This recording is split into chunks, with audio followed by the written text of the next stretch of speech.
Survival out of 70 was only 3. And the dead bodies number was more than 1,000, including Chinese and ours.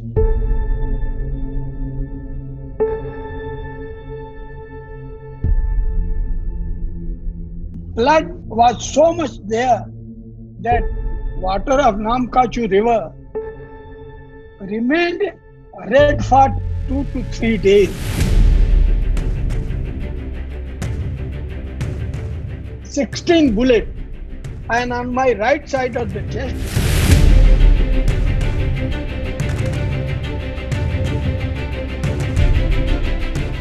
बोले 18,000 16,000 के feet पर लड़ाई हो रही है। जब हमको गोली लग गई तो मैं गिर गया जमीन पर।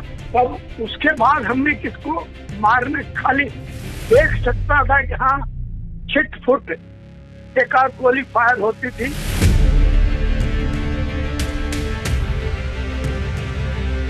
जितनी गोली थी हमारे पास, हर गोली से करीब एक आदमी तो जरूर मारा।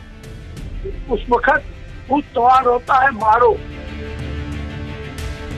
they picked me up and Dasarath Singh and Roshan.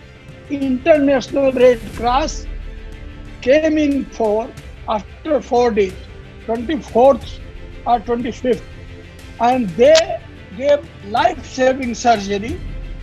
International Red Cross doctors gave me the life-saving surgery, and they removed the bullet, but one bullet still remained inside the boot.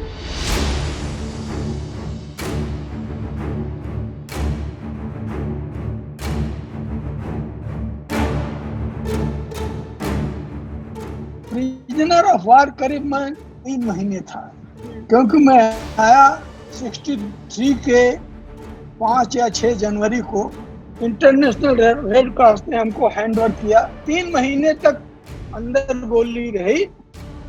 आखिरी गोली निकाली गई India में। भाई तकलीफ तो इतनी थी कि सांस लेने में तकलीफ थी, लेकिन अब उसको झेलना, दूसरा कोई अल्टरनेटिव तो था नहीं। उनको नहीं पता था, हमको भी नहीं पता था। जब यहाँ आए हैं, एक्सरे का फैसिलिटी वहाँ नहीं चाइना में थी उस वक्त, तो इंडियन डॉक्टर्स ने, और वो गोली निकाली गई और हड्डी के टुकड़े 2-3 जो रह गए थे वो निकाले गए।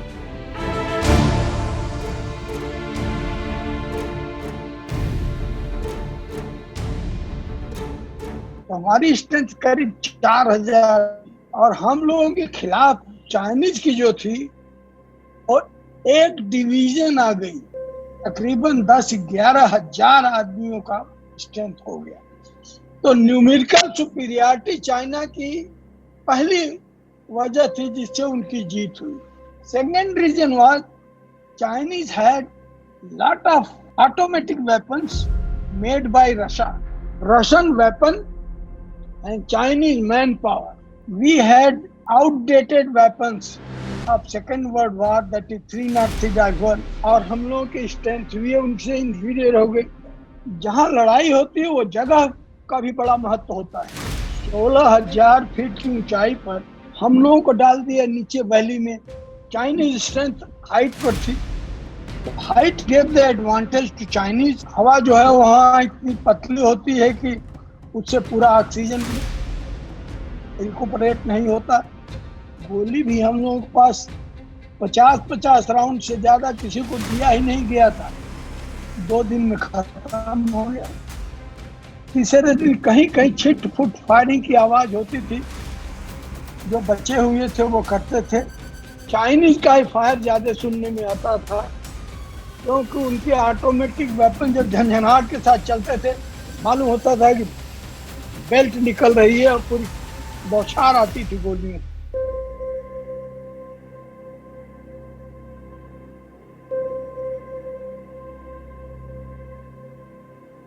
ये हिंदुस्तानी फौज की करेज थी, बहादुरी थी और जज्बा था। जब तक गोली थी तब तक सब लोग जान लगा करके लड़े, चाइनीज को मारे। चाइनीज हम लोगों के टक्कर में नहीं थे।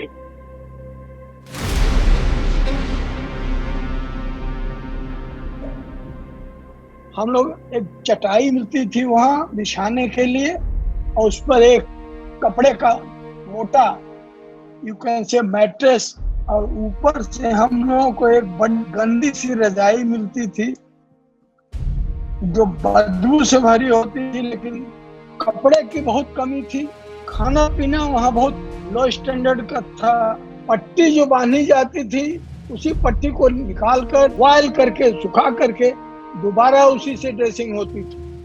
नेशनल रेड क्रॉस को भी जो वहाँ के गवर्नमेंट देती थी उसी का इस्तेमाल कर सकते थे, कोई चीज अपने पास से नहीं लगा सकते थे। गर्म पानी मिलता था खाने पीने के लिए, पीने के लिए। खाने के लिए एक कटोरी होती है, बाउल जिसको कहते हैं, वो चाइनीज ने सबको एक एक दिया हुआ था।